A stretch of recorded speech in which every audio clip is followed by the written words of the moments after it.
আজকের রেসিপি বাঙালির প্রিয় রেসিপি ঝালমুড়ি। দারুণ চটপটা রেসিপি বানার জন্য নিয়েছি এই যে মুড়ি, একদম ফ্রেশ মুড়ি। তার সঙ্গে নিয়েছি তেলে ভাজা ছোলা, পেঁয়াজ, টমাটর, হলুদ রঙের টমাটর, লাল রঙের টমাটর, কাঁচা লঙ্কা, গাজর, ক্ষীরা, পুদিনা পাতা। আর এই যে এটা আলু ভাজা, এটা আলুর ভাজা আর লেজ, এগুলো সব নিয়ে। আর এই যে একটা ছোট্ট গামলার মধ্যে মুড়ি, এই যে এর উপর ছোলা,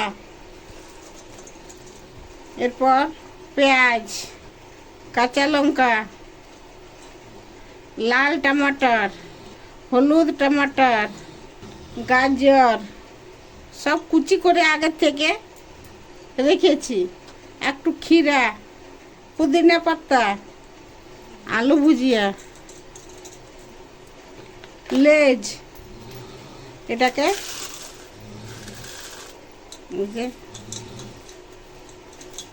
টক ঝাল মিষ্টি আমের আচারের তেল আর মশলাটা দিয়ে, এই যে 2 চামচ, বেশি নয়, তেল আর মশলা দিয়ে মিক্স করে নিব।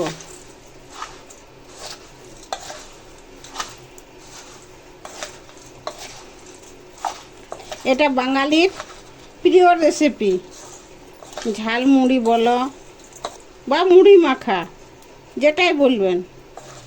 মিক্স করে এরপর উপর থেকে আলুর চিপস, পুদিনা পাতা দিয়ে, আলু ভুজিয়া দিয়ে গার্নিশ করে দিচ্ছি। খেতে দুর্দান্ত হবে। এই যে বাঙালির স্পেশাল রেসিপি ঝালমুড়ি বনে রেডি। এই যে খেয়ে দেখছি, এই যে খেতে খেতে দারুণ হয়েছে। এটা একবার খেলে বারবার খেতে ইচ্ছা করবে।